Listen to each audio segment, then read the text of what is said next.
আজ আমি সিঙ্গারা বানাবো। দোকানে তো কিনতেই পাওয়া যায়, কিন্তু নিজে হাতে তৈরি করে খাওয়ার স্বাদই আলাদা এবং আমরা সবাই মিলে বসেই খেতে পারি। আজ সিঙ্গারা বানানোর জন্য যা যা উপকরণ লাগবে সেগুলো হলো, প্রথমে ছোট ছোট করে আলু কেটে নিতে হবে, আর আদা আর কাঁচা লঙ্কা।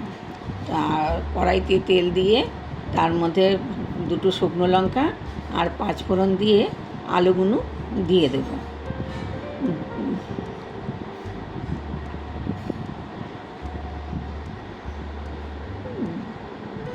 এবার আলুগুলো দিয়ে দিলে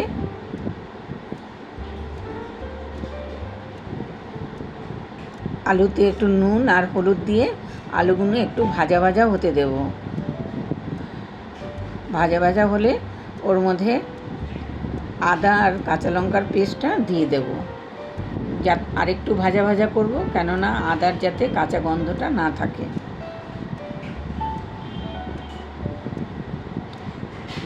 এবার সামান্য জল দিয়ে ঢেকে দেব।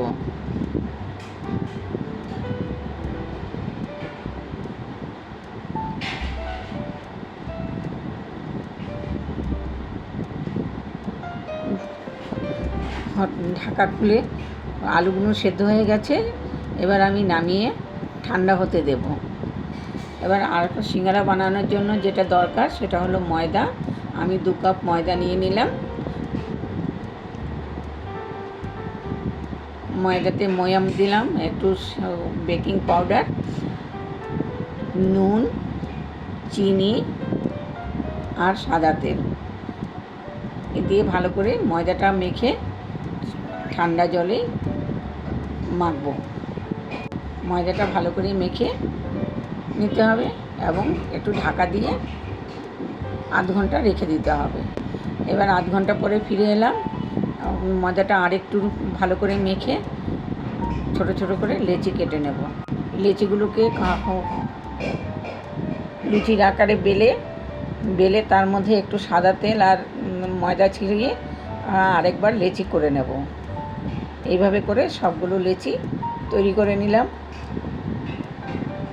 এবার এক এক করে বেলে নেব।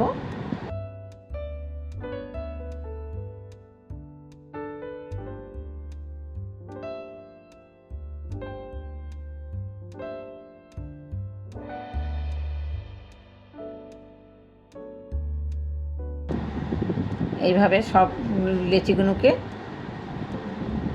রুটির আকারে বেলে মাঝখান থেকে দুভাগ করে নিয়ে সব রেখে দিলাম।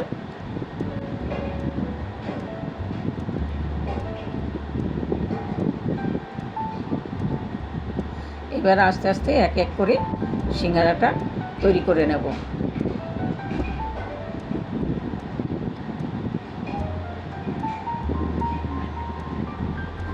এবার ভেতরে আলু দিয়ে বেশ সুন্দর করে সিঙ্গারার আকারে তৈরি করে নিলাম।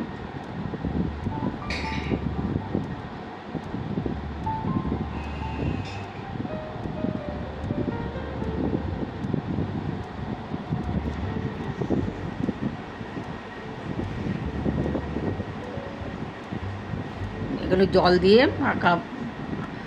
মুখটা বন্ধ করে দিলে তাহলে আর ফেটে বেরোবে না, সেই জন্য জলটা একটু লাগাচ্ছি। এবার কড়াতে তেল দিয়ে তেল গরম বসিয়ে দিলাম। এবার কড়াতে এক এক করে সিঙ্গারাগুলো দিয়ে দিলাম। ব্রাউন ভাজা হলেই নামিয়ে নেব।